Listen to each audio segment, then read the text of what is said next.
in front of you tonight. All praise is due unto Allah, the great Mahdi, who was to come and has come to restore we who were lost from our own kingdom of Islam and to destroy those that have destroyed us. Allah God, O Allah, you are our God, O Allah, we are thy people. Deliver us from our murderers and reserve and obey thee all the days of our lives. And we teach our children to submit to thee through that unequal love and mercy for thou. And thanks to you, O Allah, for making manifest to us our enemy, the devil. And help us, O Allah, to live the life and die the death of a Muslim. Allahu Akbar, Allahu Akbar, Allahu Akbar. And O Allah, I pray that you remove the heart of the devil from thee, as well as the black nation. Take over time. Says who? Allah, the Mahdi. Assalamu alaikum. Allahu Akbar, Allahu Akbar, Allahu Akbar. You know, I always like getting started in time and on time. That's why I've been trained up and conditioned. Elijah Muhammad told us to be wherever we had to be. If we had to be somewhere, be there. He even said if you had to be on a job, he said be there 15 minutes early and work 15 minutes late. Always keep a watch on, because you never know when that mothership gonna show up. Understand? And they being seen all over America and all over the world today. They got these cell phones taking pictures. Some people see them, some people don't. They have the ability to sit in the sky or make it pitch black where you can't even see them.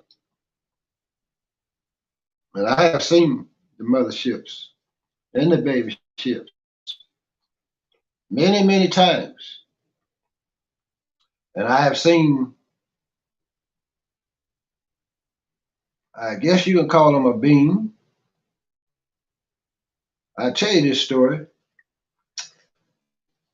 It was on a Monday night. I was coming in from FOI. I think about 3 o'clock at night. I was coming in. Just going into East Oakland off 103rd. And I jumped off the highway, come across Blancroft, come down through the neighborhood with nothing but homes. But this one particular street that I took to come home that night, off to my left, I seen this person, very, very tall, bald-headed, but he was pale skinned. I believe he had on a black jacket, and he was facing away from me, but he was just standing still by the gate of someone's home close to the corner as I passed. And I noticed it to my left, and I looked at this person, this being, looked very muscular, but it didn't look quite human to me. So of course I watched the being, but I kept moving. It was about a block over from where I lived. So I kept moving. But I never forget it because the impression is still in my mind. Give me 1 minute, please. Lisa, let me call you back. I'm right in the middle of this podcast right now. Okay, bye-bye. Bye-bye. And I never forget it. Even when I seen the baby plane sitting right in the back of the bakery one night as I was coming out about 10 o'clock at night. I was doing some work in the bakery. It was closed down, but if someone in the bakery, we always open. Irregardless, they knock on that door, we're gonna serve. And we was open 7 days a week, and we was always open in time and on time. We never open late at all. Even if we were closed down and cleaned up, somebody knocked on that door, we gonna serve you. So we had the reputation, and you can always show up at our business. We gonna be open, not 30 seconds later, in time and on time. So this particular night, I have taken out a bag of garbage out the back door of the bakery. We had this big parking lot you had to go through, and we had a big old white, like a dump truck. And when I walked out with this bag in my hand, and I'm looking straight ahead, but I could see this plane, this ship, is sitting there. And it was very, very close. Like we had a church next door, and it was sitting right above the church, so to speak. Then you can see these lights, green, yellow, red, and white, just rotating back and forth, just moving. And I stopped and looked at it. I'd be down. Knowing me, so I moved closer to it and got on top of the dump truck because it was a tall truck. Got on the very hood of it, the roof of it, stood there and looked at it. And it just sit there, no sound, no what, nothing, just these lights was moving. I say about 30, 60 seconds, I'm viewing this vehicle. And all of a sudden it just started to move toward the front of the bakery, toward the main street, San Pablo. No sound, no nothing. So of course I ran through from the back to the front door of the bakery, but it was gone. I've told this story before when I was in Hayward, California, and I was sitting in my vehicle at night, which was facing the west, over the ocean where you had other planes. It was an airlane. You could always see this bright light that would appear every night. And it seemed like the other planes, whoever was flying these planes coming into the Oakland airport going to San Francisco, they were oblivious to it. They couldn't see it. But every single night it would appear. So one night my son was at the house, age 1.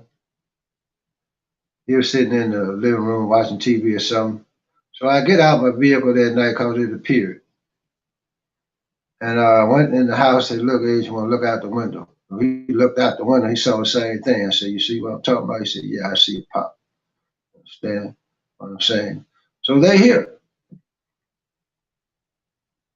Those 7 angels are on the scene. The mother plane and the baby ships are on the scene. Why are they here? To destroy America,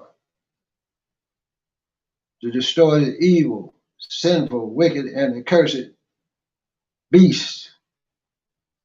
They were given a grace period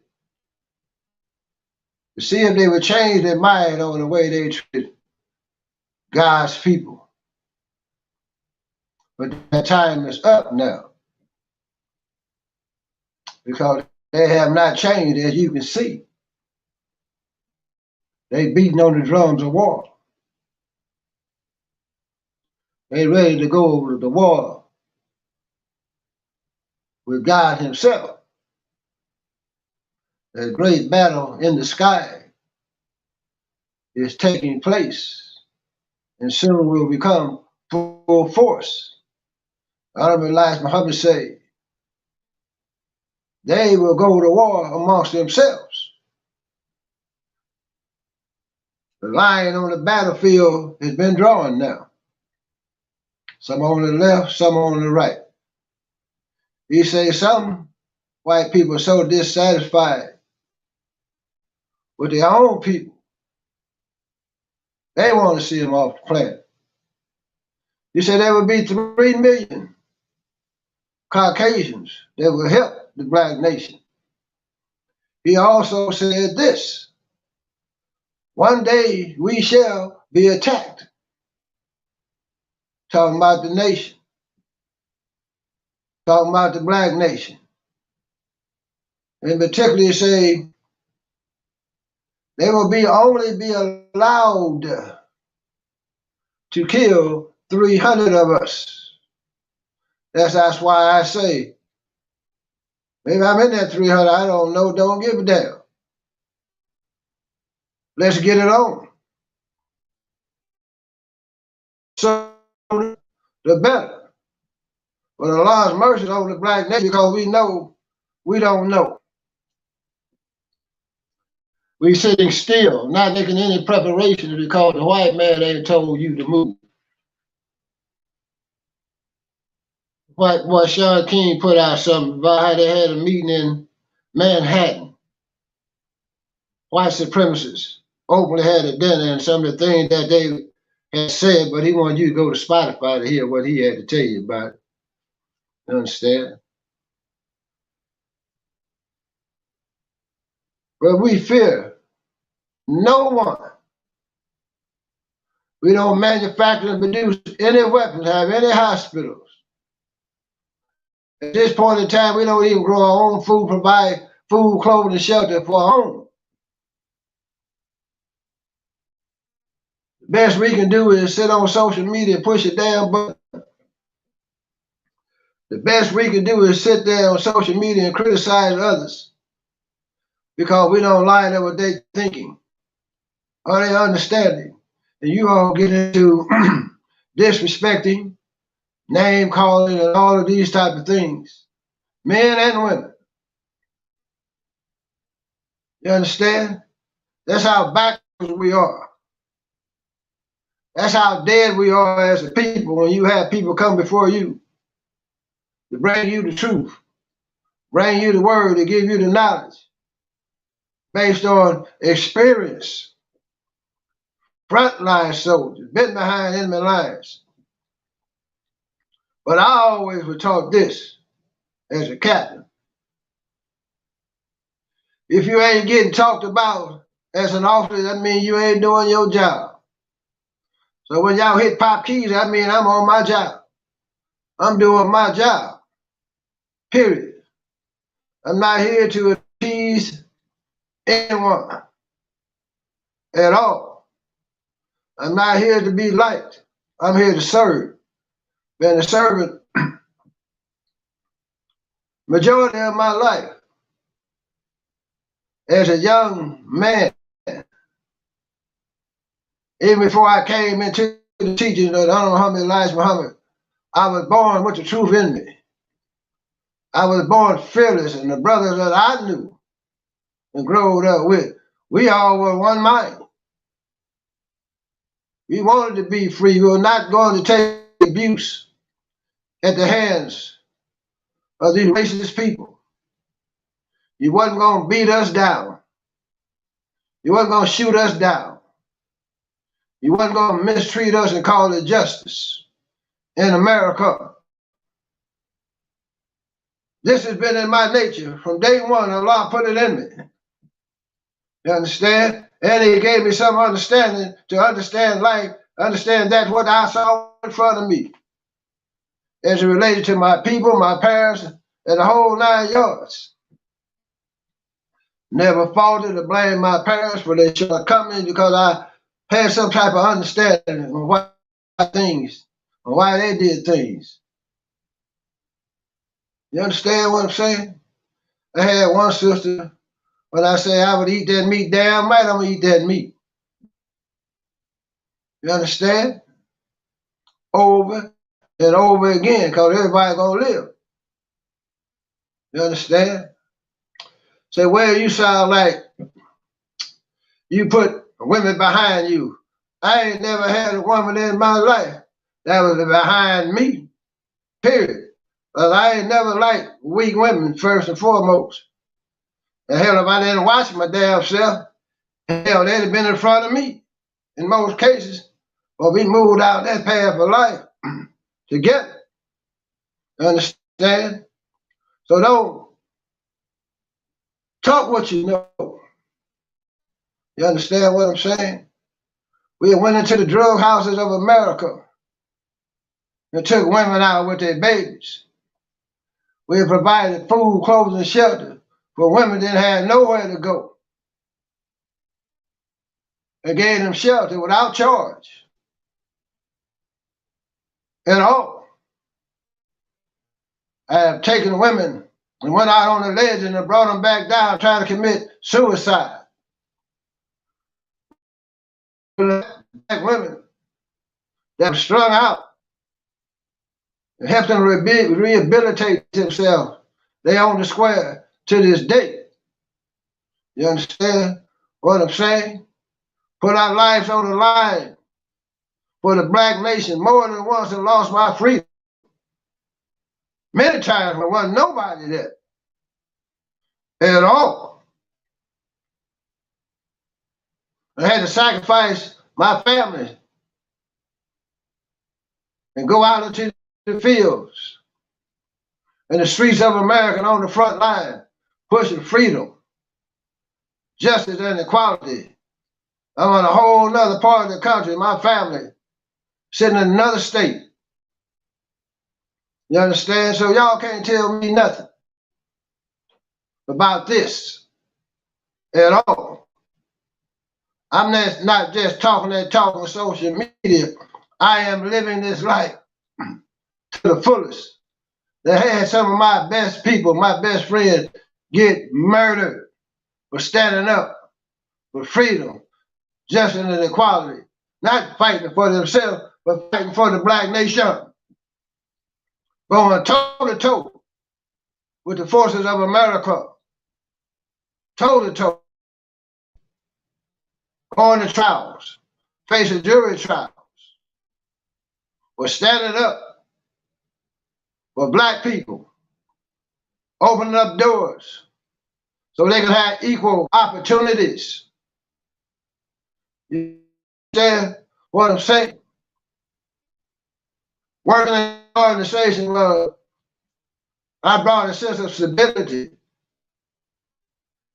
and protection and knowledge, knowing how to teach and train and raise the dead, knowing how to put protection down for every damn body. You understand what I'm saying? Black people tonight. So what y'all gonna tell me when you ain't never did anything? You have never made a sacrifice on anything, but you can get your damn opinion by sitting at home. Or you go and pick up old ladies that's been thrown away by their families and offer them shelter. You understand what I'm saying? When there's domestic disputes, it's the fruit of Islam going to these homes. We're not leaving until y'all get a clear understanding. Having men shot on posts, having my family attacked because they didn't come directly attack me, but they would attack my family. The hell is y'all talking about? Shut the hell up. You understand what I'm saying? I'm not no ordinary man sitting in front of you. I'm a God-fearing man, and that's the only damn thing that I fear. Am I perfect? I don't know.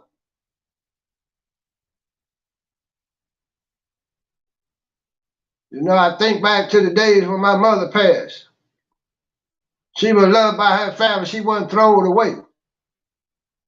She wasn't put in the care of the elderly home when she had stage 4 pancreatic cancer. Strong black woman. Learned a lot from my mother. Didn't know a whole lot about my father because he left at an early age, but I never hated my father. I always loved him because I understood the life that he was brought into. Understand? Clean, dapper brother. Always worked and took care of himself. Understand? Him and mom married. They separated, never divorced. In a lot of cases, I understood why my father left because mom was a handful. She always spoke her mind, and I'd be down. I said myself, hell, I left too. Mom, boy, she was on it. She would speak her mind, loved by everybody, from the young and old. Anybody could come talk to her, the young sisters, and women for advice. She was showing that love, giving that advice. If they ran into a hard time, they had a place they could come lay their head, eat, get some heat or protection. You understand? And in our last days, I'm in Hayward, California, and I know this was close to that time, so I come back. I spent over a month or so with my mother until she passed, slept on the couch. But she was at home at my sister's house until she passed. You understand? Would comb her hair, make sure she had nice gowns and beddings and stuff like that because she liked those type of things. She wouldn't let her put that catheter in there where she had to urinate or go to the bathroom in a damn bag. This is how strong she was. She had dignity. So I would pick my mother up and carry her to the bathroom every time she had to go. And she would sit on the bathroom. My other sister, Charlene, would come in till she got through taking care of her business. And she would come to the door, and I'd pick my mother up and put her back in the bed. So don't sit up talking to me about I put a woman behind my back. Y'all don't know what the hell you talking about. You know what I'm saying? For the same black people. You in particular had something to say. Y'all say y'all like 19 keys. Well, how y'all can like 19 keys and disrespect his father? Bunch of damn hypocrites out there. But Allah's on the scene today. You know, just like I told my sons years ago, when I went by their home, they stayed in Oakland, right down there by the lake. And they've been taught and raised in Islam, trained in the way of the FOI. But they didn't have that structure around them, so they was on their own, had to find their path through life. And I never went to my children's home, that was theirs. One night, Allah compelled me to go. And I pulled up, they were standing outside by the fence, in front of their apartment, doing what they do. And I told them, you all are not ordinary people. I said, you carry the name of Muhammad. I said, you can go amongst the dead, but you should be dropping seeds amongst the dead. Don't become like them. So they looked them out, pop this, that, and another, but now they know. They're not ordinary individuals that come up in the belly of the beast and learn the ways of Elijah. You get wisdom, knowledge, and understanding. Learn how to proper handle the people. Learn how to think. Discipline, self-control. Learn the ways of God. Teach them, who are you? I'm the Asiatic black man, the maker, the only cream of the planet Earth, God of the universe. This is the way they were taught, black people. All the men and women that I have raised, not bragging but telling the truth, from a dead state. Showing love and tough love. But there's not one brother or sister can ever come before you and say, I mistreated them at all. Period. I never had them do anything that I didn't set the example for. I never sent a brother on a mission. You understand? Without being properly trained or seeing their captain do certain things out here. You understand what I'm saying? We didn't bring our teachings and put our twist on it. Under Honorable Muhammad started our own temple. After everything that got shut down by the United States government of America, the bakery, men took it upon themselves, had that much love for the teaching of Honorable Muhammad, for a man I never met, but taught by a man that loved the Honorable Muhammad. Started a temple. Temple is a place where you teach and train. And we started teaching. We didn't nobody want to even call themselves a minister. We went by the title of captain. Because we was afraid, we didn't want to make any mistakes and disrespect Allah in the person of Master Fard Muhammad and Honorable Muhammad Muhammad. And eventually we voted one to become the minister. I came in from out of town and became the captain, started teaching and training.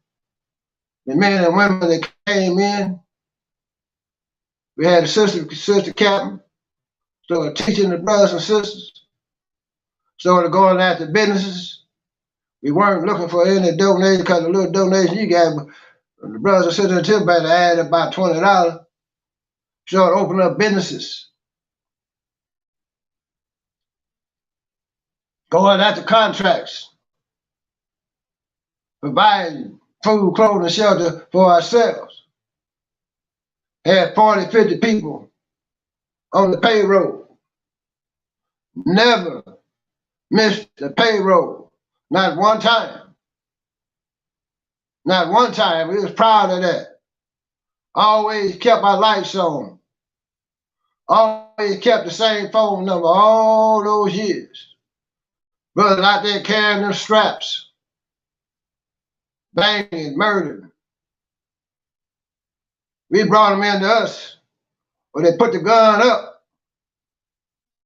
got back with their family, started taking care of their children, learning how to wear a suit, learning how to be somewhere in time and on time, learning how to say yes, sir, and no, sir, learning how to stand stomach in, chest out, head up, without hands in your pocket, working around beautiful women, not trying to hit on them. You understand? Being respectful, upright, practicing righteousness. You understand what I'm trying to tell you, black people? This is who you got in front of you, knowing how to take young men, young boys, or their parents would bring them to us, set up our own schools, or they couldn't do nothing with them. Some getting kicked out of school at 8 years old because they were big and the white folks didn't know how to deal with them. Some brothers 12 or 13 years old were coming from different parts of the state, and they were coming to us with bad dispositions, bad tempers, and all of that, would snap, get mad and hit a hole in the wall. You want to hit a hole in the wall, huh? Well, we're going to let you know. We're going to show you. When you get through tripping, it don't mean a damn thing for the man that you got in front of you. We're going to put you in a situation where you can get some of that angst up out of you. Put them gloves on. You'll knock the hole in the wall. Let's see what you know. We're going to put you in the ring with brothers your size. Understand? You must fight 2 at a time now. You get through with that, we got 2 more for you. But we show them that love. Give them that understanding. Take them out into the fields, in the streets of America. Have them paired up, suited and booted, going into drug territory. With brothers smoking, shooting dope, hanging out, strapped up. But they're organized in pairs, moving in discipline. Take a look around you, brothers and sisters. You understand? Take them on field trips, the places they've never been before. You understand? Teach them the art of selling, how to make money. Let them sit us in the circle of the God and see how we conduct business. You understand? So they see how we handle business. But they went to our schools. They were being taught the knowledge to self. You understand what I'm saying? Knowledge they never heard before in their life. You understand? What Basheer Fard Muhammad tried to tell you, we had teachers that didn't have no damn degrees, but had the knowledge of self. Mothers that knew how to teach houses in them. Understand? Teach mathematics, English, character development, become top students, show them the right and proper foods to eat. Parents had to participate. All the parent teacher conference, they had to bring them. If they had problems, they would call us and put them to us. Sister, bring your son to the FOI morning class, 6 a.m. every Saturday morning. Drop them off. Come back and pick them up at 10:30. Show them how to clean, sweep, take out garbage, and be organized. You understand what I'm saying? Black people, this is what our young brothers need, the example of men in front of them. To see how we handle situations when they occur. You sit you down with the men. See how we handle our disputes. Understand? In an organized, orderly manner. Teach them how to sit on the square. You understand what I'm saying? Teach them how to drill, left face, right face. To the red march. Parade dress, rhythm salute, ready front. Learn, teach them how to listen. Follow instructions. You understand? In the ranks. Running 2-3 miles. Saturday morning. Running around the block. Running like an Indian, silent. Can't even hear a footstep hit the ground. Teaching them how to draw for one another's energy. Running, paired up in the ranks. You understand what I'm saying? Brother get a little tired, he fall back, other brothers take on, take the lead. But we ain't leaving no man behind. You understand what Basheer Fard Muhammad tried to tell you tonight?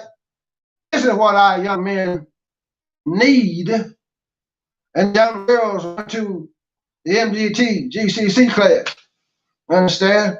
Learn how to be women. Learning how to be corrected. Learning how to take care of their hygiene. Understand what I'm saying? Black folk, somebody to show them proper attention and love. Knowing how to be properly trained. Knowing that when they go back home, a lot of times we would change young men and stand them up. And their mothers and their parents would start to see the change in them. Now they want to call them back home because they no longer had that sway over where they can just tell their children anything and they're going to listen to it. And some of them brought their children and took them away. And some of them young soldiers fell back into their old habits because their mothers were afraid of Islam and teaching them the knowledge of self. And some of them got murdered. You understand? Yes, they did. Or they fell back into some habits they had never been exposed to. Fell back into drugs and all this old type of stuff and died and OD. All they had to do is leave them alone. We'll go into the dough house and bring out babies that the mothers done dropped off. Understand? Well, not children, by birthright, but as a nation, as black men, they all are children. Bringing them out. Sister take them. Care for them. Some still with the sisters today. Understand? Fine young men. But get foster children. Understand? Set up a house for the young girls, the young women that have been abused in foster care. and appoint them a house mother. You understand? They would make sure they were fed and clothed and advised properly about self-care, the way a woman should be moving, how to sit, how to talk, how to dress. You understand what I'm saying? We wasn't getting any government grants, wasn't asking for no damn handout. We were making our own money. Set up companies after companies. Turn a security company into a multi-million-dollar operation. We got so big, it frightened the government of America. But we was all over the state of California, from Los Angeles to Oakland, all the way up north to Sacramento. From the port of Oakland, we had contracts over the water district.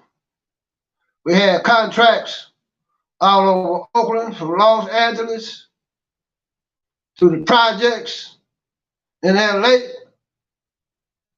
and some more besides. Black men in America moving on our own, changing minds and changing people and their condition, the way they looked at life.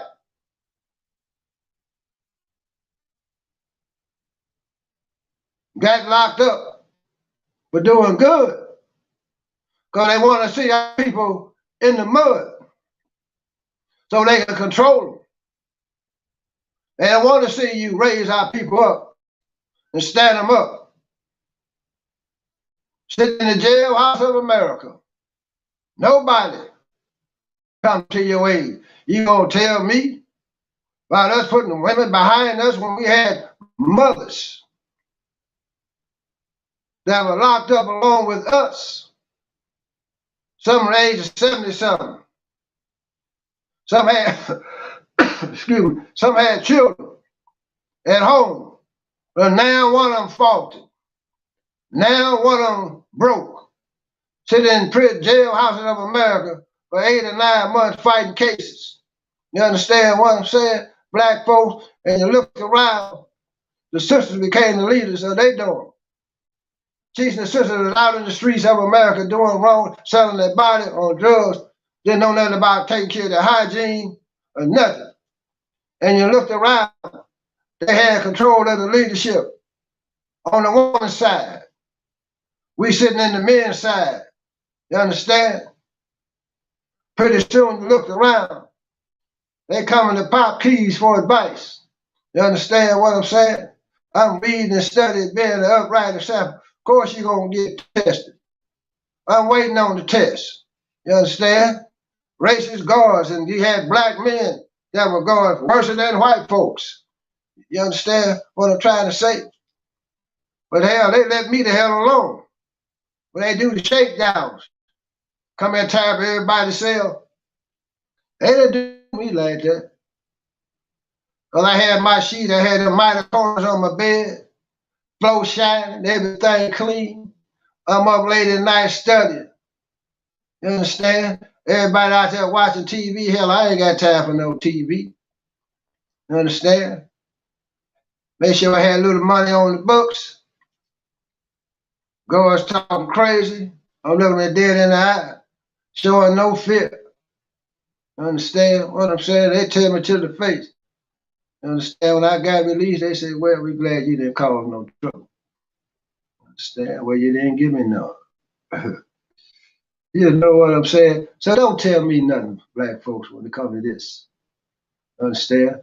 But I've been behind all forms of enemy life. As a matter of fact, Saturday night, I went to a trap house over here in Stone Mountain. Never been in there. But the brother showed me where one. I went knocked on the door, and the brother let me in. You understand? They had all type of weaponry, about 4 of them. I think they had some sister laying on the couch. She was covered up. And his older sister in her house where they were trapping out of. So I didn't stay long. I just stopped there and talked to them. You understand? I wasn't telling them about what they were doing wrong. I was telling them what they could become. They were very respectful though. Understand? You dig? And I said, well, time for me to go. They had some nice choppers too. Understand? Like I told her, but I better use one of them one day. Understand what I'm saying? You dig? And but the brother was respectful. You dig? And I left him out. This way I'm moving. I'm moving by myself. Understand? Trying to reach the mind of our people. I ain't trying to go to Hollywood because that's a trap. That's a setup. Understand? Some people just want to be seen with the famous. Understand? The famous Amoses. You dig what I'm saying? Oh no. I ain't sticking with the man in the mud. That's the mission. Understand? This is what Allah, this is what the most honorable Muhammad come to do. Raise that black man, woman, and child up in America. You understand? From the mud. This is part of my sermon tonight. The elect, 144,000, the ones that's going to get the job done. And they're going to come out of America. A few going to come from various places that they've been oppressed, but they're coming out of America, and they're here now. They own the square. I'll cover that a little bit tonight, brothers and sisters. You understand what I'm saying? But we have a great, great future. But quit criticizing. That's the easiest thing to do. That veil of fear has been removed from the black man. Sister posted something tonight when they had Brother Yee. We're talking about the Medici family and the order of control that they have on the planet from the Pope, from Hollywood. They have of them. These families that you never hear about. They're very, very careful, never being exposed to the media. And then the media will not write a story on them because they got to check in with them. These are controllers of our planet and of our politicians. They say this might be the end of Eve. Understand? Because he spoke on something he shouldn't have said. What you mean? If Allah is with you, who can be against you? We fear no one. We call them all out. You understand what I'm saying? We're going to call them all out. There ain't no more holding back. That's why I admire our great minister Farrakhan. He don't show, he's one of the greatest examples of black men in America and across this planet could have. He always speaking truth to power. And they tell him, if you want me, come on. I'm here. You understand? Like Muhammad said, they will attack us. Well, do what you got to do. Then you're going to die. Your wives and your children will be murdered by the Mahdi. Listen to what I say. He's going to kill all of you. And I say it openly. Because when they do, you sit down. He was right. You understand? Because your time is up. Allahu Akbar. Damn right your time is up. Knock off them shackles of fear, black men, women, and children. Fear for what? You understand? Your future belongs to us. We write our history by writing the future, not the past.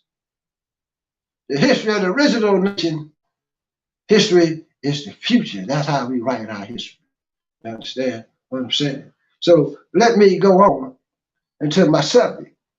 Until you, little brother, had something to say about what I say, you understand what I'm saying? Shut the hell up. You understand what I'm saying? Little soldier, if you understand. I'm playing with Popkeys. Yeah, I'm fit. I stay fit. Understand? Because I know some of you would like to get the chance to test Popkeys, but I still got them combos. That's my mercy. Talk about playing with me, Pop. Playing with the wrong man. So let me see where I'm gonna start with you tonight, because plus I want to give you, not tonight, but a brother did come in and say he wanted to know more about Yakub. So I'm gonna give you the story on the destiny of Yakub.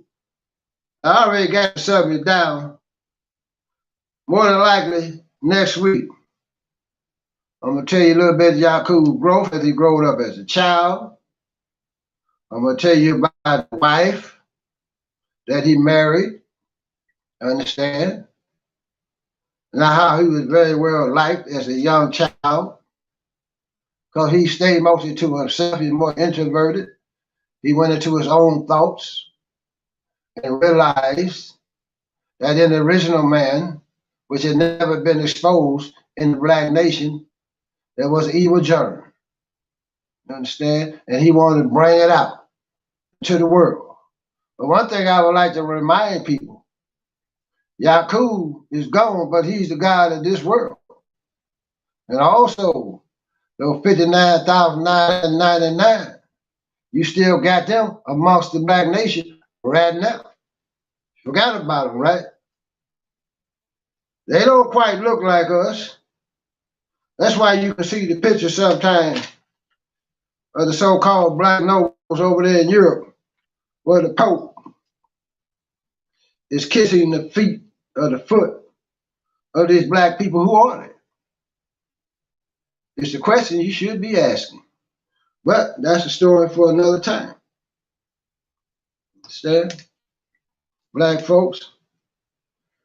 But let me give you a little bit tidbits first.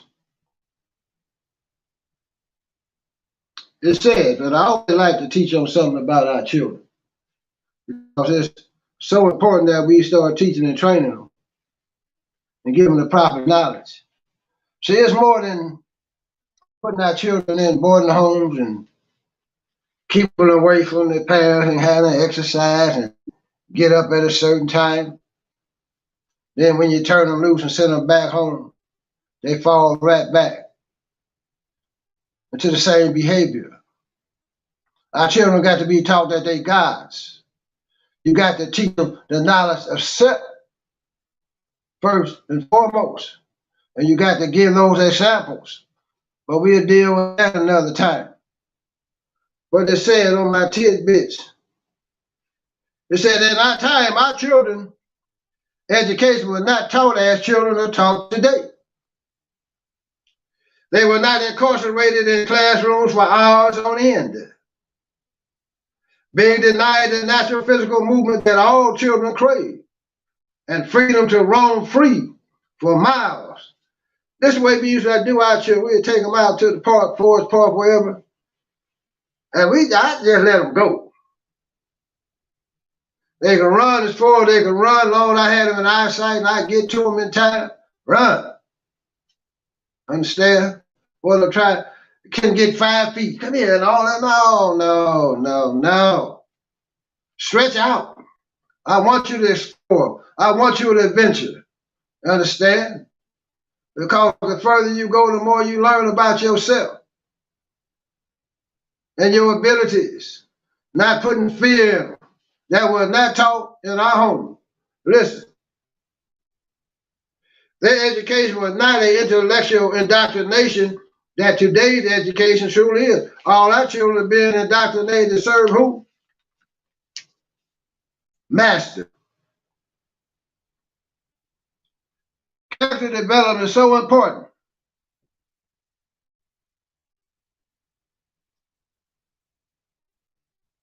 It says the biggest of these is the non-development of natural courage as a child. What do we do with our children? Most of you. This is what you do.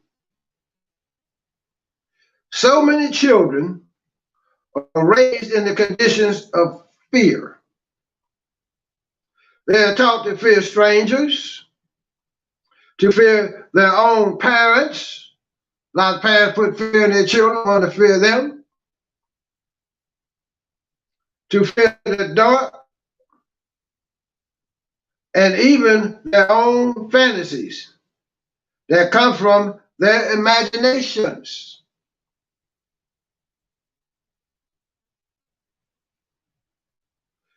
This is instilling of fear. The instilling of fear destroys the natural fearlessness or courage that all children are born with. If you notice, children don't fear until you teach them to fear. Don't do this. Don't do that. Don't touch this. Don't do that. Turn them down. I don't know why I should bip a bop now. You teach them how to fear. We did not teach that in our home.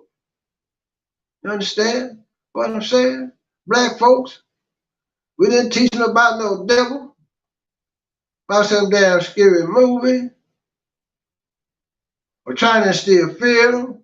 Hell, my children look at me like I'm crazy. I wish I could get a hold of you, Pop. I just ain't big enough. You understand what I'm saying? And they like that today. Understand? All of them, my daughters, very courageous. You understand what I'm saying? Don't put fear in your children.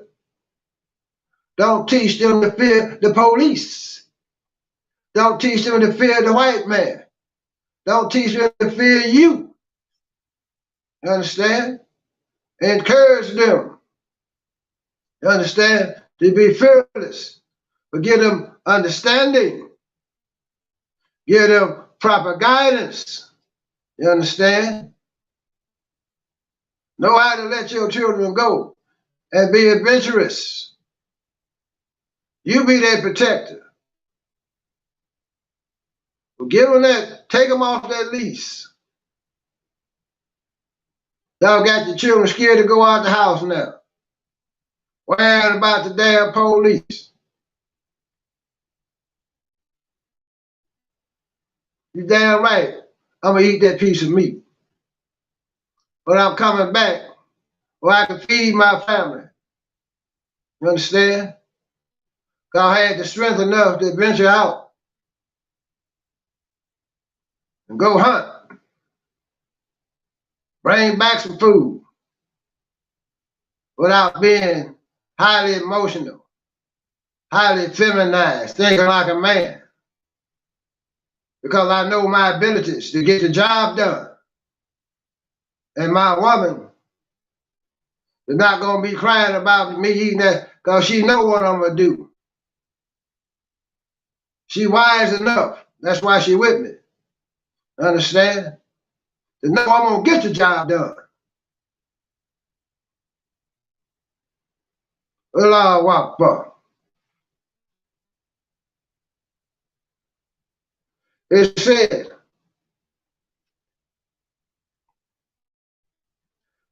the fear then causes many diseases such as asthma and allergies. Fear causes diseases.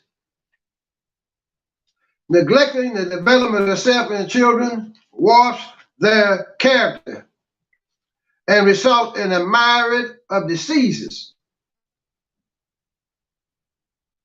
It says no one can be unhealthy from eating one meal a day. Black people cannot be destroyed. God cannot destroy himself, let alone be destroyed by a puff of smoke called white people.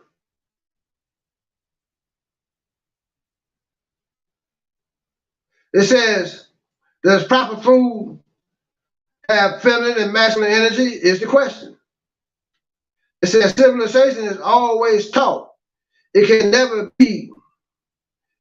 evolve naturally as modern sociologists would have you believe. It is not the same realm of natural events as eating, sleeping, and procreating. In fact, without civilization, human beings naturally decline.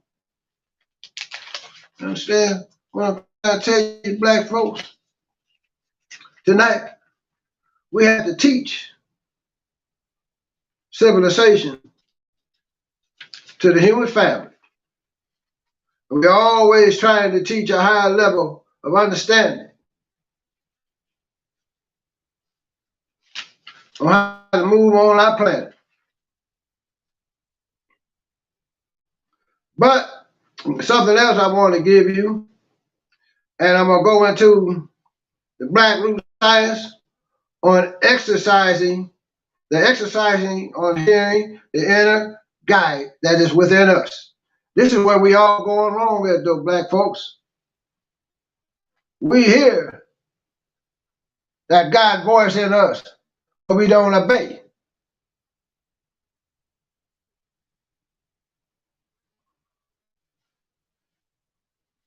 But we're going to cover that a little bit tonight, just a little bit.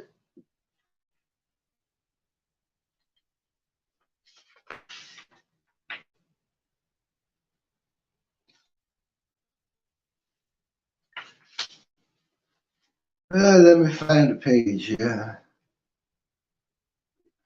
All righty. Listen to this, Black folks. See, I'm dropping these keys on you, but I want to bring you into a higher level of understanding. All you got to do is pay attention and shut your doggone mouth, try to criticize everything that you don't know about. You just go on by the white man indoctrination. That's why he's still ruling you. That's why we losing right now. Because you got the wrong teacher in front of you.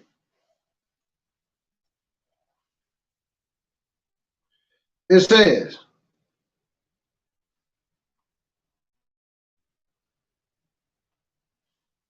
says, every Black person has the truth in him or her, because God is incarnate in each one of us. Or more accurately, each one of us is God incarnated as a new personality. God comes from the completed previous universe in the form of 1,800,000,000 Black people united as one in mind and heart. After they create the new universe, they leave the divine oneness and become separate minds. From that time until the end of the universe, they, or rather we, incarnate time again as new persons. That right there is enough to tell you more about what the white man called as death. We bring in whole universes within 1,800,000,000 minds. You understand? And when we form our universe, we always bring in a new one. Once we complete and you unite in the divine order and expand our minds out to further into the universe and create a new universe and come back. You understand? Over and over again, but you come back as an individual with your own personality, a new person as a new baby. I know this is a little foreign to you. White man ain't never broke it down to you like that. But if I was a white boy tonight tell you that, you probably believe most of it. But all I want you to do is hear it, because the truth is going to spin around in your mind. And eventually it start to germinate. And if you keep living and keep watching life, then you're going to start to understand what I'm telling you. You God. Black God cannot be destroyed. It says, although we are new personalities who have never lived before, we are at the same time the very same original God who created the universe. That is how God renews himself or herself.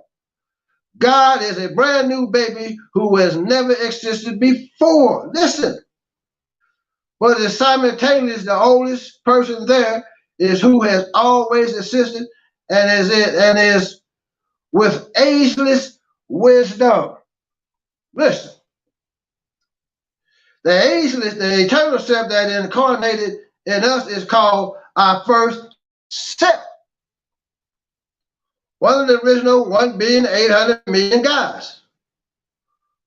Whatever we think or thought, ask the question, or wonder about anything whatsoever, the first self is always the first to answer. He or she is the great interferer, so to speak. But he or she never imposes. His or her answer comes as direct knowledge. And if you're remembering something you always knew, we all do that. Said I always get to say I should have followed my first mind. You're damn right you should have followed it. But I'm gonna teach you, I'm telling you what this first mind is. That's that God in you. That's the self. You understand? Telling you what to do. But I'm gonna tell you what we do every time we hear that voice. Every time we hear that voice. Whatever we think or thought, ask a question or wonder about anything whatsoever, the first step is always the first answer. He or she is the great interferer, so to speak, but he or she never imposes. His or her answer comes as direct knowledge, and if you're remembering something you always knew. Now, although the first self always answers, we don't always hear. Or rather, we always hear what we immediately enter into a debate within ourselves. Do we not? Yes, we do. Especially when we don't like the answer. But his or her answer is always the only true one. So the trick is to train ourselves to hear it. And that's what I'm doing with myself. I'm listening to that first voice. Understand? And I'm writing a book too. So when that thought comes to me on what way I should move or what I should put in the book, I'm listening to that first thought. I'm not even going to debate it with it anymore. Just let it come. You understand? That's that God in you.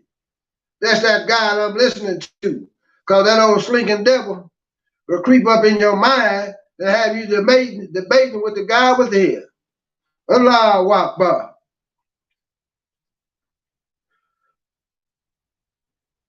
So the trick is to train ourselves to hear it. There's a simple exercise anyone can do to hear better. Listen, whatever you have a mundane question, try and remember the first answer you receive in your mind. This is easy to do once you are aware that you are doing it. It's possible to remember that first answer every time, even if you have gone through the usual internal debate. All you have to do is become aware that you are dealing with yourself, debating with yourself, and simply stop and try to recall the first thought that led to the inner argument. When you try this, you'll discover that you can easily remember it. Let me read that back. You always have to do it.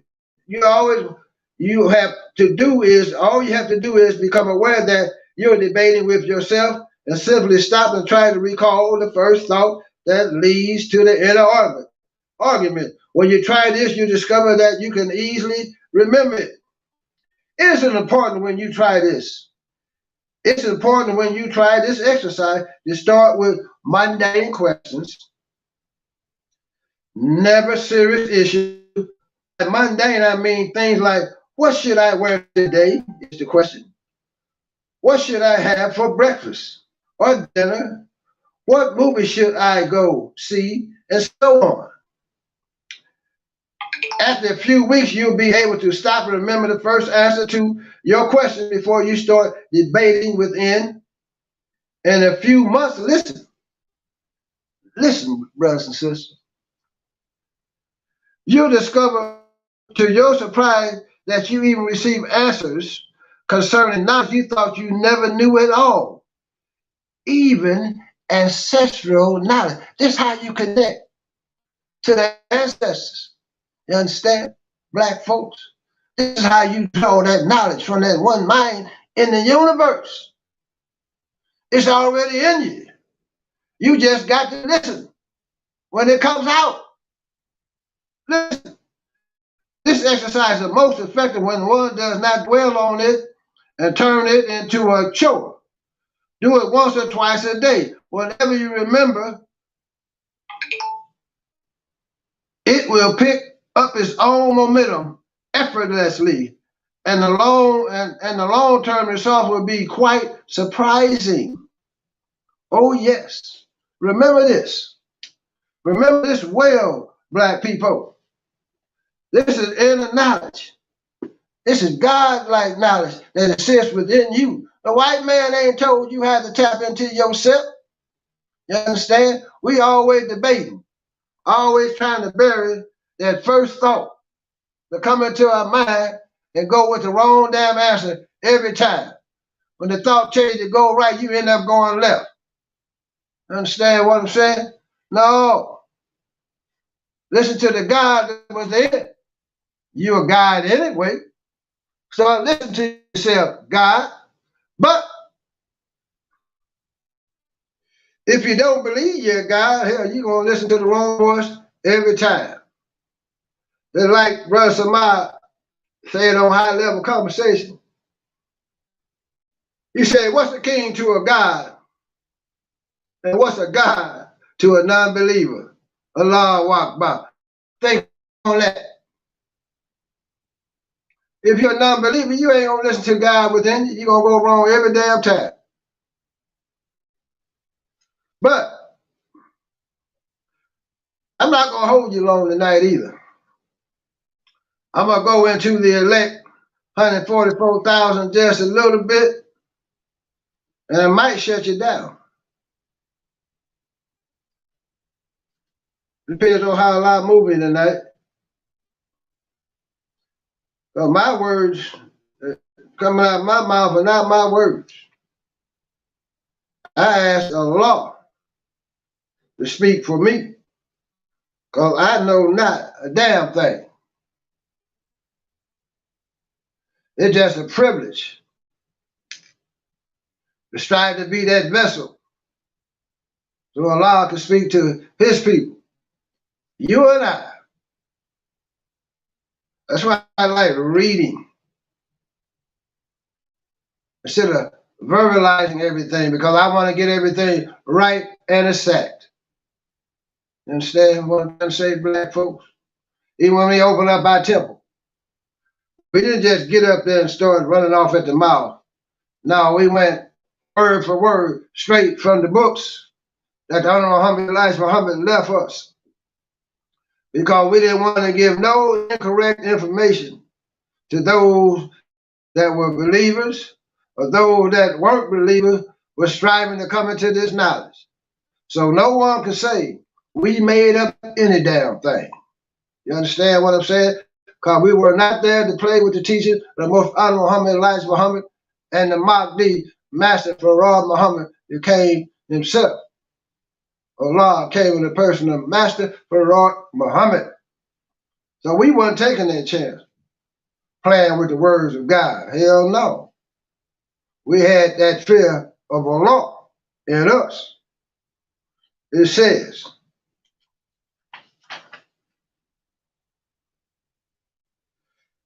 what are the 144,000 original prototypes?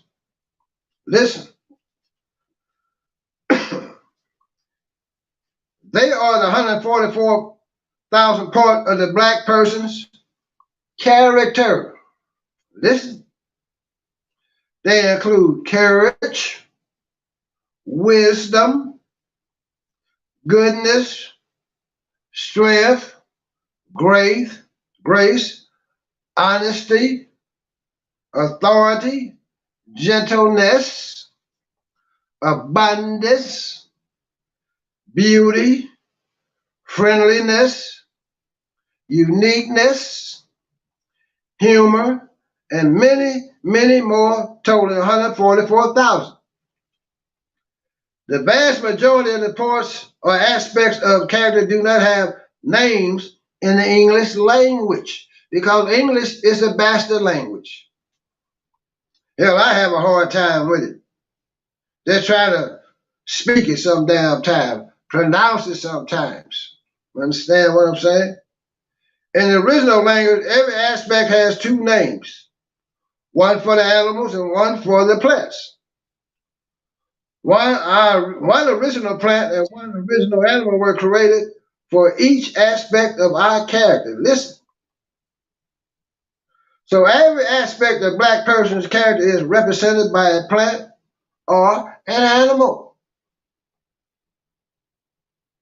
Yes, but only the original plants and animals represent characters.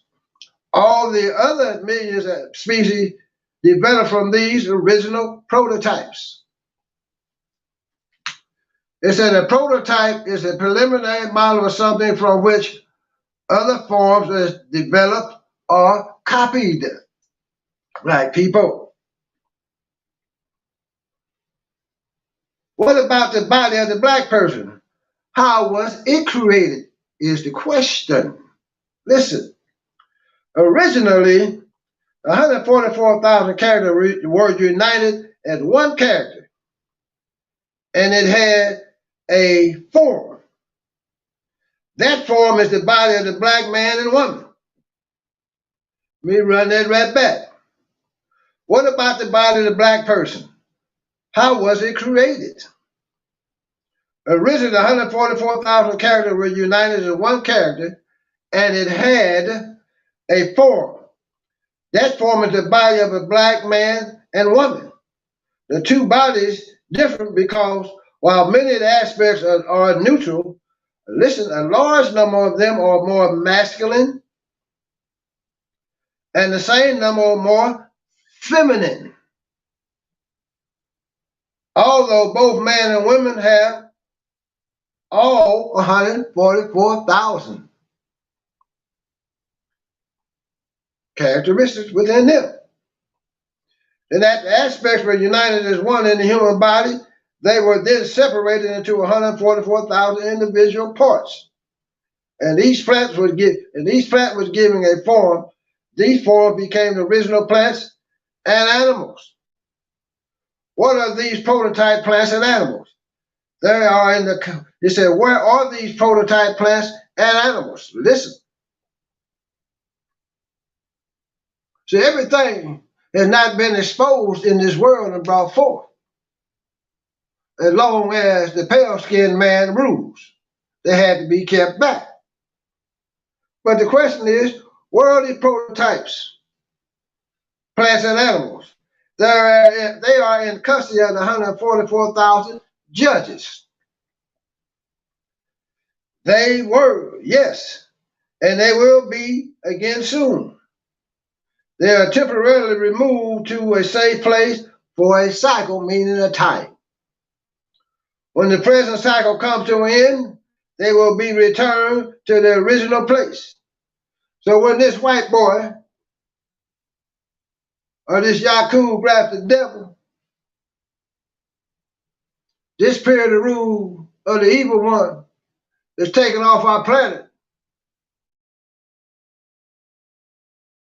back into the original family. That power that you all talk about, the new paradigm shift, all these things will be given back unto the original people of the planet Earth. Black folks,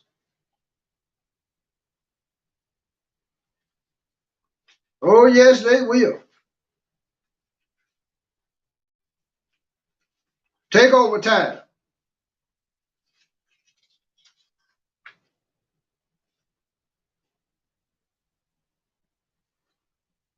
It says,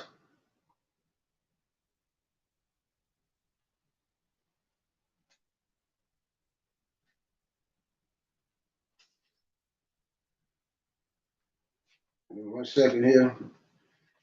All right, now we good.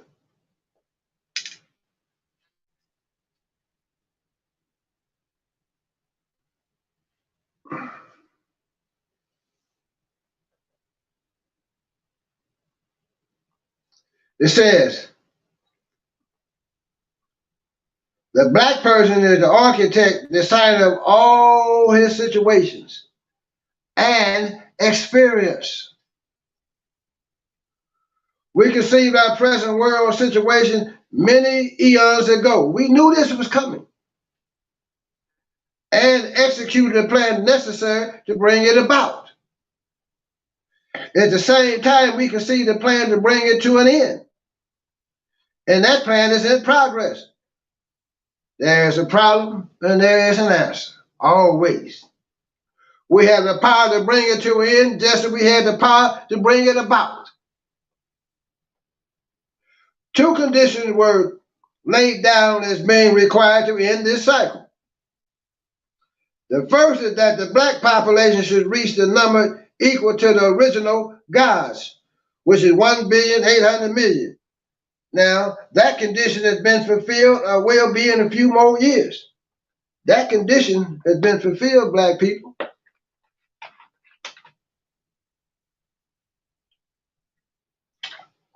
Oh, yes.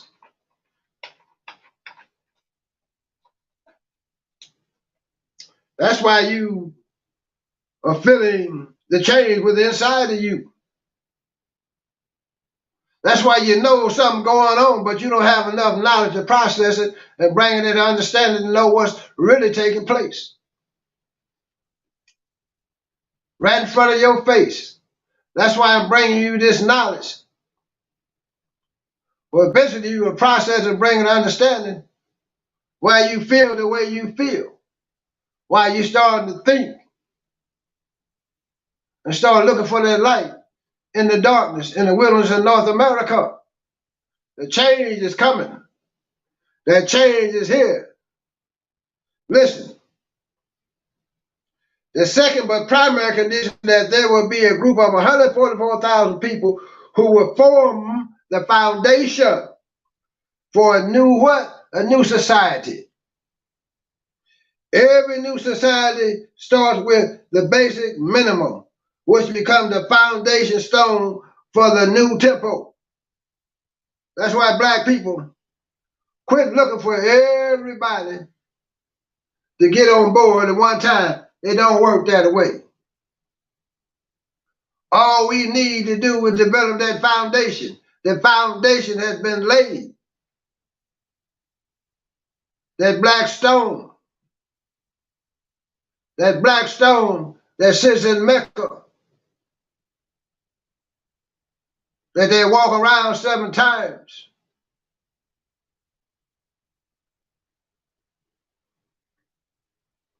So said the Honorable Muhammad Elijah Muhammad. Honorable Elijah Muhammad said he went to Mecca. And he walked around that black stone. But he said he knew what it meant. He said that unpolished stone meant that uneducated one. And he said he kissed the stone. But in reality, it represented him, the most honorable, humble Elijah Muhammad. That black stone, in reality, represented the black man, woman, and child in America that's been misguided, miseducated, given a false God, been made other than him or herself, been taught to worship a man that did not look like them, that was hung on 2 pieces of wood and nailed to it and was murdered. By who? Murdered by who? The Jews and the Gentiles. Am I lying? Black folks, can you cancel Basheer Fard Muhammad? Hell no. You cannot cancel Basheer, because I am not, I repeat, entangled in the spider's web. You have no power over me or my life. Allah Akbar. Well, let me go on.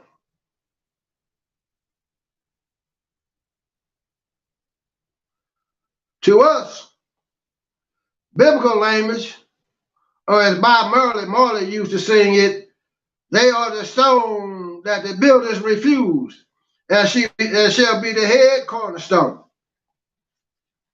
Talking about the elect 144,000. There is one requirement needed to be part of the cornerstone. The foundation population be formed by those people who have consciously and willingly removed from within themselves all sympathy for the light races. Even Elijah Muhammad said the black man don't need no sympathy at all, and that is so true. But what it mean by this, that those that still got sympathy for the pale skin, they still want to live about this power structure and dictate, those that still trying to get along, that is still trying to turn the other cheek. You understand? Those that still trying to go to the White House in America and lead black people to their doom. No. He's talking about those that got clear understanding of the knowledge of self and that true and living God and that Mahdi and his messenger and that shining light that the Honorable Elijah Muhammad left before us. And our Minister Louis Farrakhan, understand? Have no sympathy for these people because they have none for you. They plotting right now, as I speak, day and night, how to come in and murder us by the millions, black folks, out in the open, backed by the laws of America so they can make law to break law. But this elect 144,000, this does not mean to hate them, because hate is just as strong an emotion as love and fixes one's attention on its object. All that's needed is simply to know who we are and who they are. When this knowledge becomes clear in our minds, then it's not hard to see that we cannot exist forever side by side with them. We can't live with these people anymore. They're not going to stop murdering, maiming us because we keeping hope alive that they might have a change of heart, change of mind, and change our condition. It's not going to happen, black folks. And these house niggas of America are setting you up for your destruction. All they can tell you to do is go vote. That's going to save us. Think, black people. We got to bring in a whole new world, a brand new day, a whole new way of living and doing things on our planet. We have to remove the heart of the devil and places like one like thy own, the heart of the Creator himself, and bring in his mind and let him operate in the spirit of our brain. Voting ain't gonna get it. Vote all you want. You will not get your damn freedom at all. You'll get appeased when they put Barack Obama in the White House. That was to appease black people to help save America and bring them back to some type of respectability on the world front. The House Speaker, this brother, Hakeem Jeffrey, whoever he is, let him become the House Speaker. You elected a preacher again, sitting at Warnock. Oh, they're so happy. Understand? Well, watch and see if your condition change. You understand what I'm saying? Watch and see if you get more food, clothing, shit. You might get more food stamps. But will you have more ownership? Will you receive justice? Oh, they're doing a little bit more prosecuting of the police, but has that really stopped their action? Has the violence and disrespect and murder and the drug dealing that the police is bringing in, or the ATF bringing in all these weapons and allowing their agents to bring all these weapons into our community knowingly, gonna stop? Is that gonna stop him from putting another knee on the neck of another black man? Is that gonna stop him from murdering another Tamir Rice playing with a toy gun? Is that gonna stop him from running a 70, 80-year-old woman's house on a drug raid and gunning her down? Is that gonna stop him from murdering Breonna Taylor? All the other thousands and thousands of young men and black women that's been murdered in America and continue to be murdered as I speak? Is that going to stop the over incarceration of black men and women in America being completely destroyed? Young brother going at 20 years old, coming out at 40 and 50 years old. Huh? Are we going to get a piece of this pie, something we can call our own? That we can have some real ownership?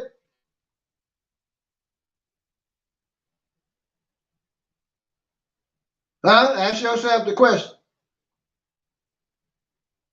Ask yourself that question. No, it's going to take a whole select group of men and women in our country that the whole world is waiting on. That black man and woman to raise up in America. Yeah, we going back home, but we going to have to fight. You got Biden calling all the African leaders to America right now, telling what he going to do better than the Chinese. No, we going to have to run the Chinese up out of there. We're going to have to run that white man up out of France. All them European countries that's over there now, and the Russians, about the land of the black man. This is our land in America. We're indigenous to America, black people. We all over. We want y'all out. Even in Australia, you gotta go. Because wherever you landed, you brought death, suffering. You gotta go. You have got to go. You're an enemy to God himself. He done taught you when the Christ or the Mahdi come on the scene, he done already taught you to deny him. You will not accept him because who taught you? Who went to theologian school with all these preachers? They're teaching you to deny God when he show up. You'll be the first one to throw a stone in the name of God, but you'll be serving the devil. Allahu Akbar. Now that elect 144,000. It says, when this knowledge becomes clear in our mind, then it is not hard to see that we cannot exist forever side by side with them. Our natures are too different, even 180 degrees apart. It's like, again, trying to survive side by side with weeds. When a person knows the nature of grain and weed, it's only a short step to realize they must be separated. When there's a minimum of 144,000 people who come to this full realization, then the cycle will come to an end. It has been estimated by my teachers that this number will come predominantly from America, the place of 400 years of slavery. A few will come from other regions where black people have been suffering for 400 years under the oppression of colonialism, even though their suffering was not as severe. If these people who will better understand and fully acknowledge the true nature of the races because they have lived among them most closely, they will seek to separate from them. Initially, it will not be a physical separation, but a mental one initially. This is where we are now. It will come in the form of totally rejecting the point of view of white people. This is what I'm teaching you now. Reject all of that point of view. The hell with it. That has been ruling the world for 6,000 years. The people replace it with a more truthful and natural point of view. All you got to do is listen and turn it over. The two points of view will be seen to be diametrically opposed. Soon after this mental rebirth takes place, they will then begin to organize physically. That's why you see brothers and sisters buying land now, starting to grow their own food, raise their own animals. Oh, yes. Then they'll rediscover the ancient knowledge and put it into practice. Understand? So learn to listen to that first self, black people. A knowledge of love want to send it to you now. Your ancestors want to speak to you. You understand what I'm saying? They ready to give it to you. You understand what I'm saying, black folk? On this foundation stone, the entire black population will become free. That the entire black population, based on that cornerstone, that elect 144,000. Oh yes. All the 1,800,000,000 guys then will be incarnated in us. And our society will begin afresh, black folks. Allah Akbar. Hey, this is high level understanding. You can take it and let it alone. But I will advise you to listen, and listen well. But I'm not going no further with this tonight. I'm going to give you a little bit on the message. But we're here. How you doing, Miss Peace?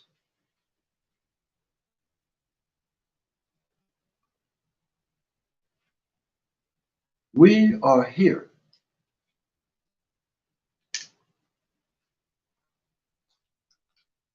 We are ready to effect change. Raise gods in the homes.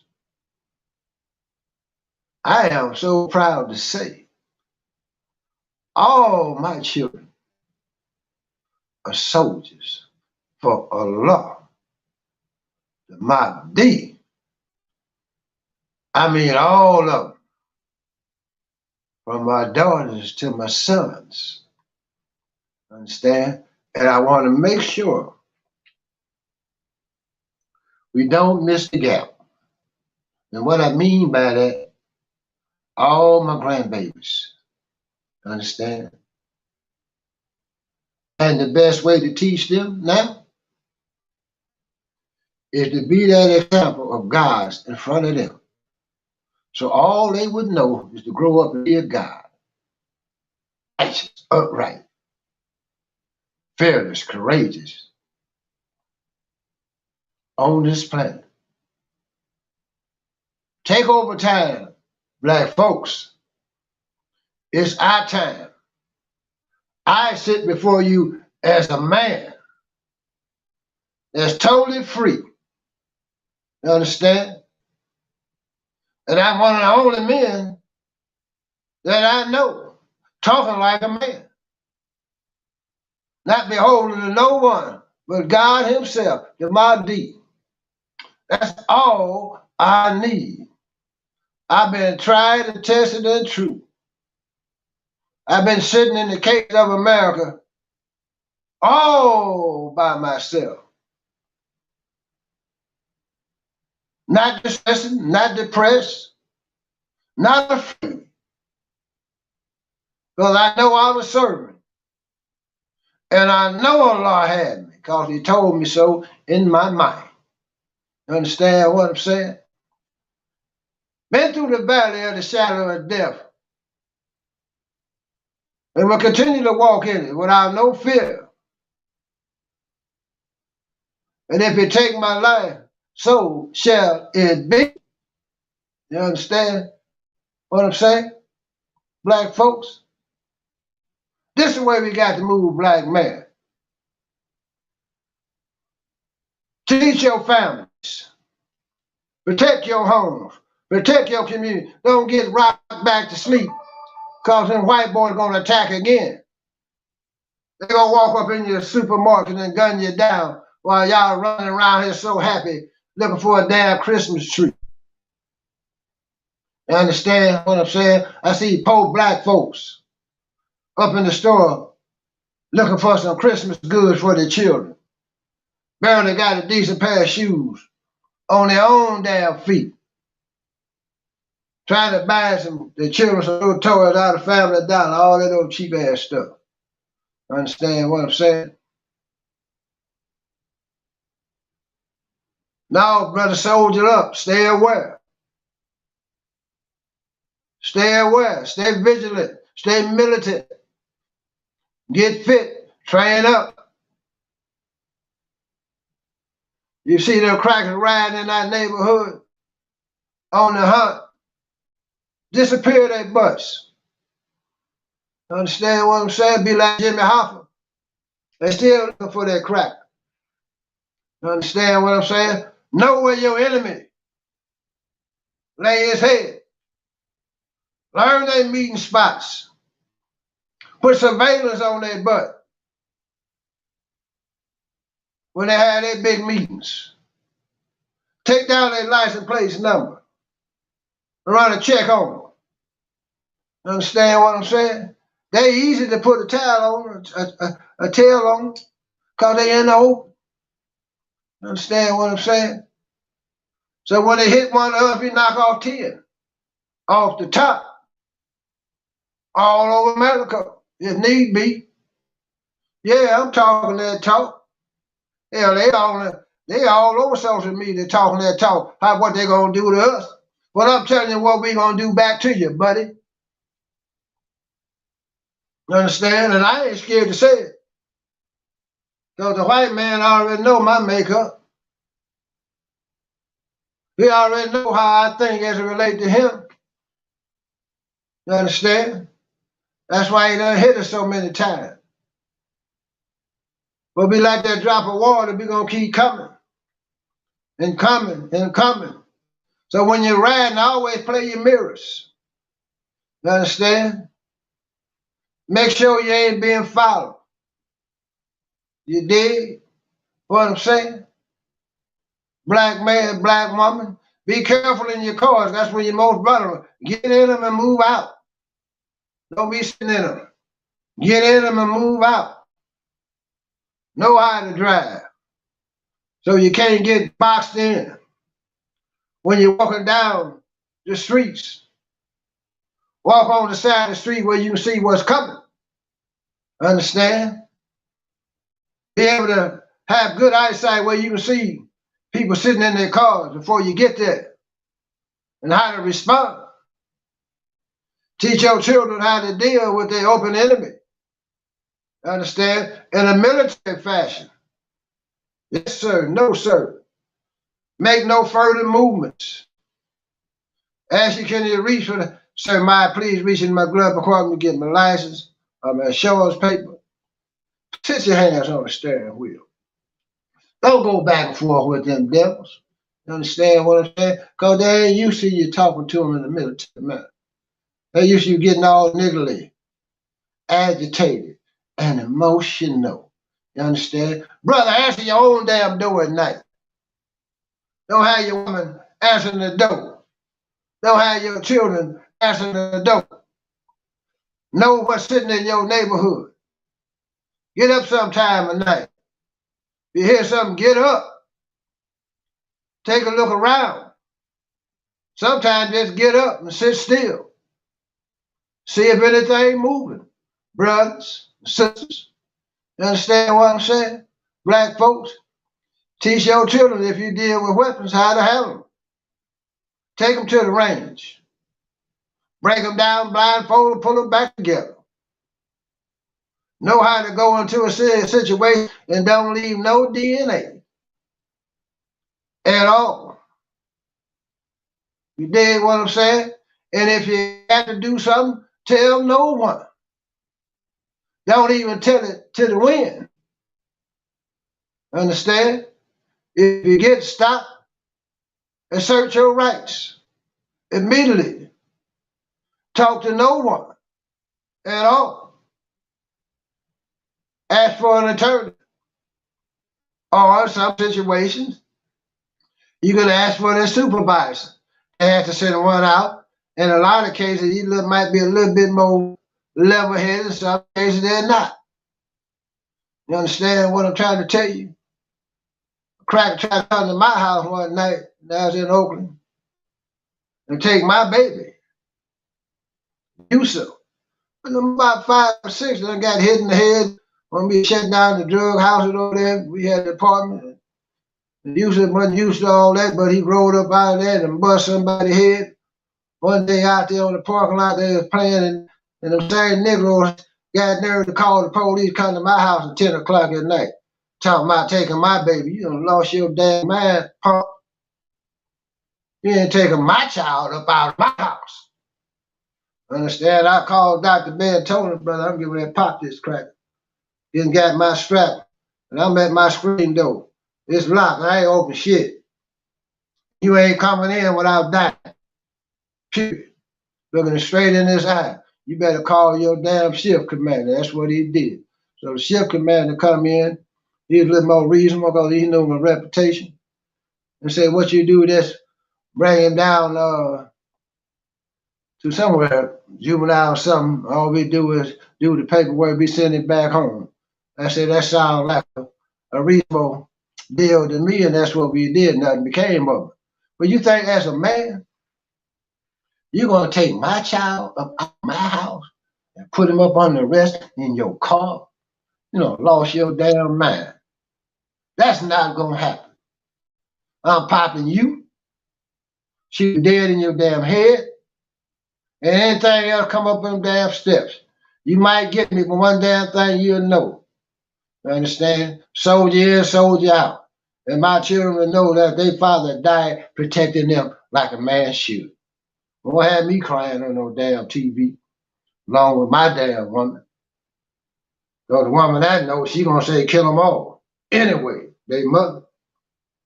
You become more dangerous than me in those type of situations. No, black man, we got to stand up. The hell wrong with y'all? Punking out. Punking out for $1. Punking out for a seat on the upper floor in the white man's house. Hell no. It says, you going to learn. It said, you going to learn that the brothers and sisters is sick. This is Honorable Elijah Muhammad talking. And you come directly back to me and tell me indirectly, help that one, they're sick. Why don't you help them, said Honorable Elijah Muhammad? I want you to remember, when you go to your sick brothers and sisters home, give them something yourself. And don't come here to get back to my home telling me so-and-so was sick, go help them. You didn't help them. Do unto others as you decide done unto you. I had intended to tell you about this. I'm the first one, like a physical doctor, you notify so-and-so is sick, you go help cause I need my money. You stop that or we're going to lead you out of the presence of us. Elijah Muhammad, you see if people need help, go help them. When you were in the church, I remember sitting there watching you take up contribution for your sick, for your sick. Continue to do that for your helpless people. Let the brother know so and so is sick. They won't say another word because they know he'll give them something and I won't have to give them, and I won't have to give them something. You go give brother something and come tell me, brother so and so is sick, and I left all I could there with him to help him until he's well. Go tell the messenger so and so is sick for him to give it when y'all got it in your pocket. All I have to give is what you give me. If you're going to give it to me and want me to give it to the sick ones who gets sick, then where is your charity for the sick? You go and help them yourself, like you did when you were over there in the church. Do that and don't be looking up the messenger. You know I would do so and so, but you do so first. You understand what I'm saying? Brother stopped me the other day. And I was on business, went to the service station, and the brother was standing outside. And he spoke to me and said, brother, he said, I can't give up.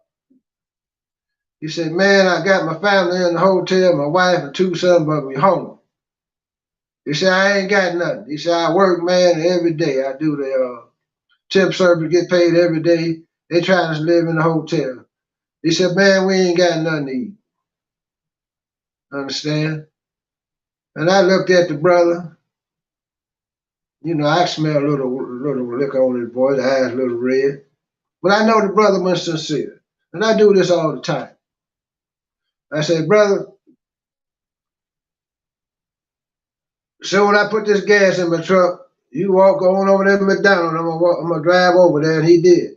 And he stood by the door and I pulled up. I took him inside and loaded him up good. Told the brother make sure he get enough. Buy some extra sandwich, I say, cause you know them boys is, you know, they're gonna require a little bit more. Understand? And took care of him. And I left because that was a test for me, but it really wasn't no test because I do it all the time. That little change I spent, hell, that's gonna come back 10 times fold. You gotta want for your brothers and sisters what you want for yourself. You understand what I'm saying? Quit being so damn tight with that little change. You understand? Learn how to give from your heart and look for nothing in return at all. Because Allah has blessed me and my family through my deeds and actions to put that divine hedge around them. You understand? It's just like a force field. Can't nothing penetrate it at all. Unless it's the will of Almighty God, Allah Himself. You understand? Teach these things in your home. Be kind. Be loving. Be tender and caring for your people. You understand? I carry myself a certain way. You understand? But on the inside, I be smiling. When I walk a lot of times, it's just automatic. I just be humming to myself. You understand? Wherever I go, I'm in the public, it just got a little hum. I just humming to my damn self. You understand what I'm saying? But I'm sobered up all the damn time. Understand? But I'm a human being, made in the likeness of the image of the Most High. Understand? Got the X and Y chromosome in me. You understand what I'm saying? You can be dangerous, but you got to be humble. You got to be kind and caring for our people, black people. You understand what I'm trying to tell you tonight? You know, we turn our nose up to the sidewalk sleepers or the homeless people. Like all of a sudden we better than the man and woman that's unfortunate. And then we give them excuses that they are on drugs, some are, some are not. But hell, if you got to sleep in the rain, balled up in the blanket, or stand up on the sidewalk or up under these shopping plaza that got the little roofs to come out, or you can step back out the rain, not get wet. You see your elderly women pushing 2 or 3 suitcases down the street, nowhere to go, no one showing kindness. That's a hell of a life. You understand what I'm saying? No, black people, we better than that. That's why we as men in the black nation, we got to quit running off and come back and build food, provide food, clothing, and shelter for our people. Quit waiting on the white man to do it when he's the cause of it all.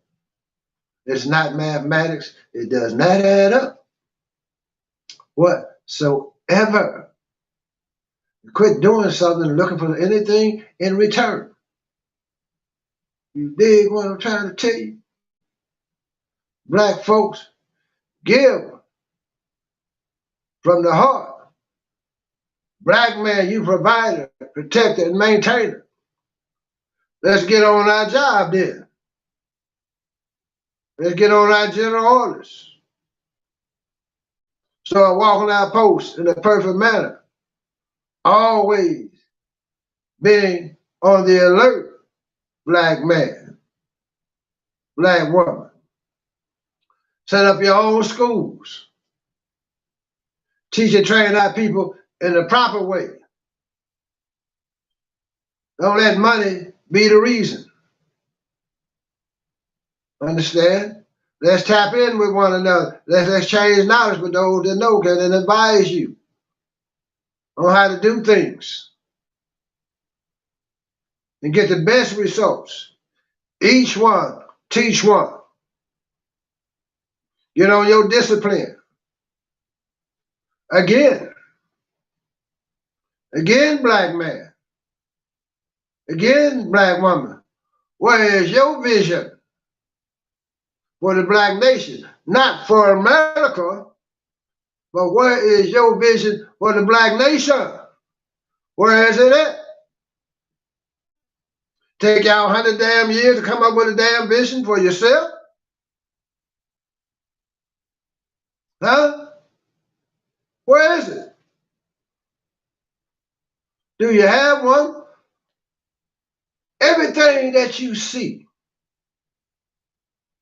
on our planet, in our universe, is the imagination of the Creator himself. Now, if he has that type of imagination, and you're a direct descendant of the Creator himself, so where's yours? Huh? Or have you lost that desire? Or you want to just be like Lazarus sitting by the gate of the Caucasian, begging for your freedom, justice, and equality, begging for some food, begging for some housing, begging him to give you some ownership, begging him to set up schools that's going to teach you in the right manner, that's going to uplift the black nation. These are things that we can do ourselves, pooling our resources and setting up a consortium of black men and women to come together and purchase what we cannot do as individuals, but collectively, working together in harmony to get the job done and setting it up on a righteous foundation. Practicing leadership that's bringing in divine unity, uniting us in one mind, one thought, one heart on the same beat, moving together collectively on that straight path. Understand? Going back home to Allah. Oh, yes. This is the way we got to move, black people, and this is the way it's going to be. Because a lot of you are not going with us. That's understandable. Because you're too damn dead, stiff-necked, and rebellious. You've been too far indoctrinated to the white man's world. He is through. He's becoming more and more dangerous, but they're getting ready to fight one another. When they get you fighting on that dead carcass in Europe, they're going to die by the millions. When they drag their little fucking butts back home by the handful, we shall be ruling America. Then we're going to go back home, that prodigal son, and run all of them colonizers out of the motherland. All of them Europeans got to go. All of them noble so-called Africans that's in bed with the Europeans got to go. Understand? And we raised up the youth in the motherland in a righteous manner. Take out all that greed, all that jealousy and envy. Got to go. And we go into the land, cultivate the land and feed the people. Bring in new technology. Understand what I'm trying to say? Take back all our gold mines, platinum, copper, uranium, all of those natural resources.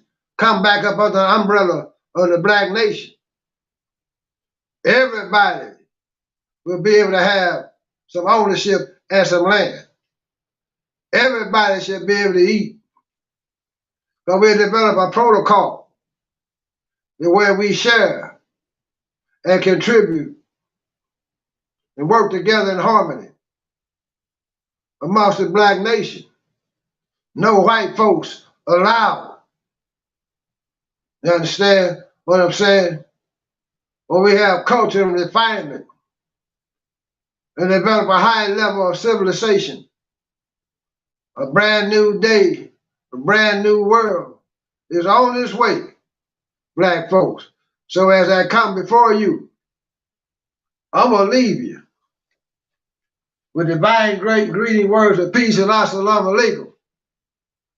But I'm going to give you the history on Yakub and his childhood and his wife when he got married at a certain age and how they were compatible and they were soulmates from the beginning. You understand? I'm going to bring you all the way up. Oh, yes. And so, like I always like to say, I say Muhammad. I say Muhammad.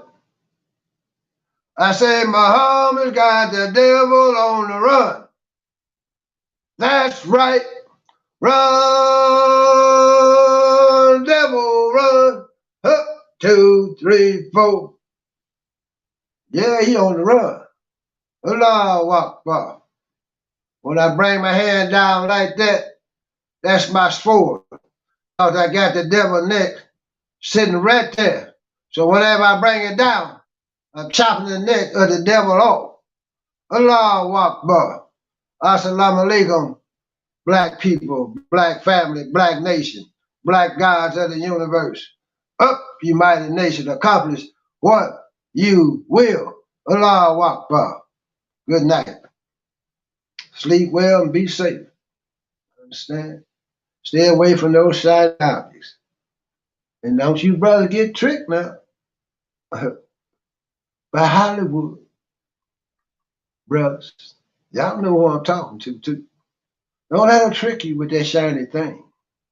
Understand? Y'all watch them. Understand? Because that's a trap. Let the people make the movie of you themselves by your deeds and your actions. Allahu Akbar. Good night.